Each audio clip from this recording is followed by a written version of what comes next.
Oddworld, zombie-like monsters, and Zora's scary transformation. Here are 10 creepiest things found in kids' video games. Number 10. Oddworld, Abe's Odyssey. Abe's Odyssey is a sort of game that kids play and end up having nightmares afterwards. In fact, it was the kind of thing kids expected to see only in bad dreams.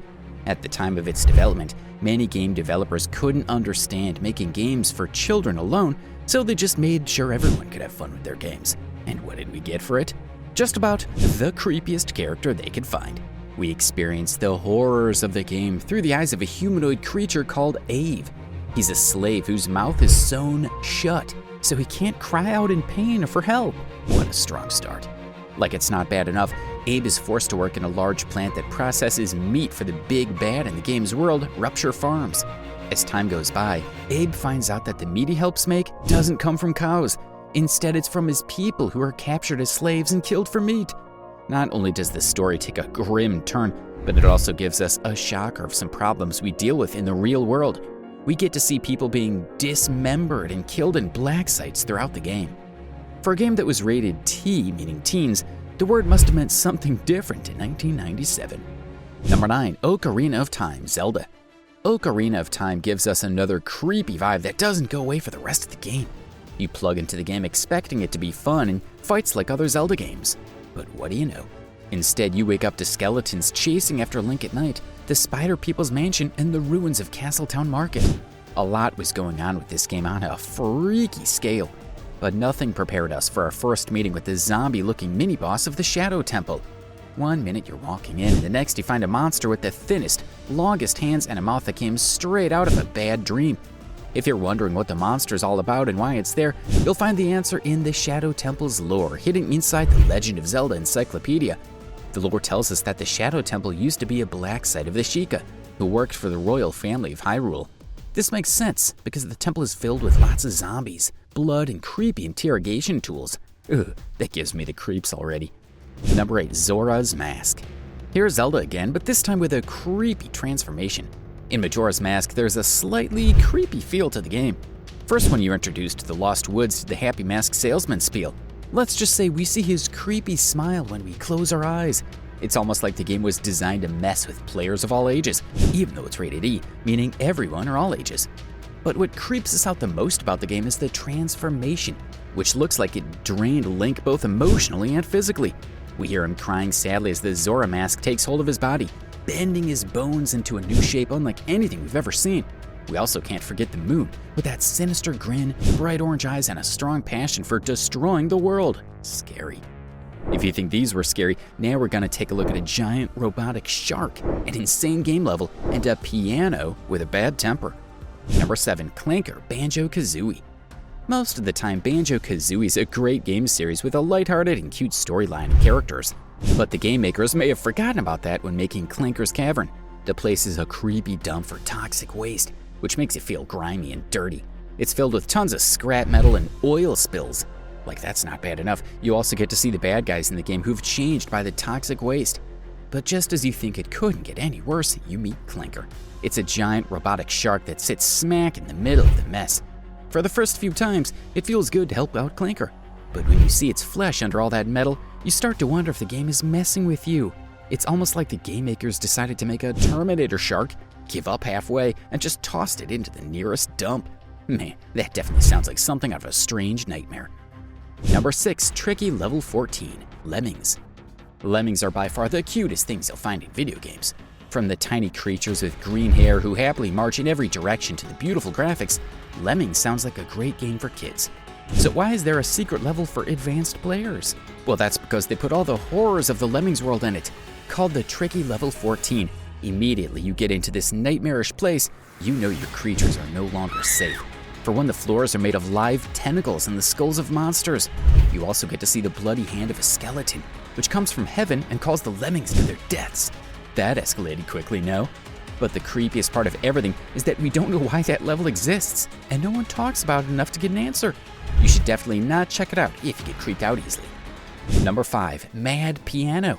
The creepiest things in Super Mario 64 were put into the world called Big Boo's Haunt. Things changed from good to bad when you first find out that the world is stuck in a cage, which is never a good sign. But it gets worse. The cage is then hidden within one of the many ghosts that are hanging around the Mushroom Castle courtyard. As you enter the level, you can feel everything start to change. The music is spookier and everywhere looks grim and filled with ghosts.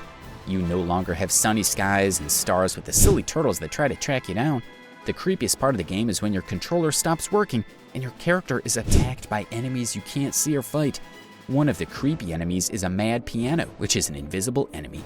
At first, it looks like a regular piano you might have at home, but once you get close to it, it jumps to life. It's got long, sharp teeth and some of the scariest piano keys you will ever hear. Will we ever play a piano after this one? Definitely not. Number 4, Angry Aztec and Mad Jack. You'd think a game about collecting tons of bananas couldn't be creepy, but you'd be wrong. Somehow the makers of Donkey Kong 64 found a way to put in some creepy elements. First, we see Mad Jack, which is as weird as it sounds. We get a Jack-in-the-Box, but instead of a clown, it's a crocodile that's only half alive but can never escape the box. In fact, the crocodile is so far gone that it has an evil laugh and a jump scare that could throw you out of the chair. That's not something you want to see in a dark place. But there's something even creepier than the Mad Jack, the Angry Aztec. We find him in a temple that doesn't look too good. Then there's this scary music and a loud voice yelling, "Get out!" And just before you get the time to see who's screaming at you, he starts to attack. Now you only have 25 seconds to escape before he strikes you down. Starting now, things are gonna get serious. It's now time to look at the creepy reality of the Splatoon world, a mummy character that wants to eat other characters, and the final boss of Earthbound. Number 3, The Sunken Scrolls, Splatoon. Splatoon is another video game for kids that sticks to sunshine and rainbows. The game is cheerful and full of bright colors. You can't even kill off enemies in the game. The only thing you're allowed to do is to cover the map with your squid gif abilities. But if you play the campaign option in single-player mode, you'll find an Easter egg you may not be ready for, and it's called the Sunken Scrolls. They tell you the creepy backstory of how the Splatoon world came to be.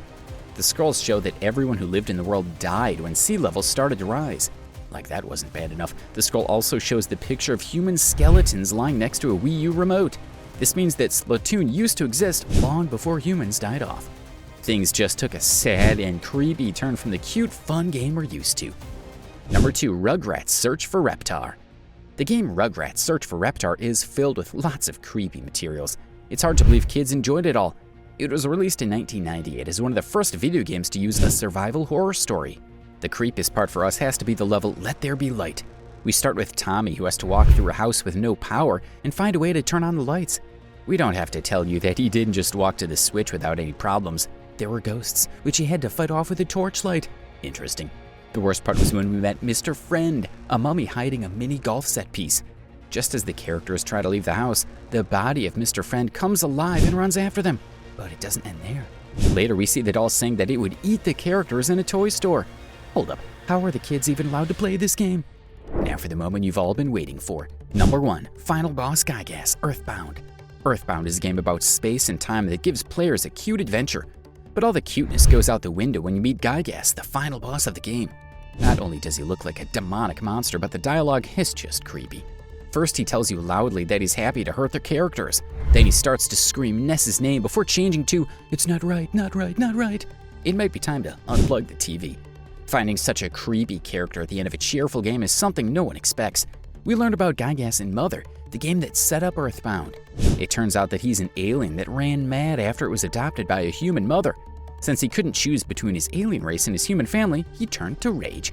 Well, that explains how he's so evil. Like, subscribe, and hit the bell icon.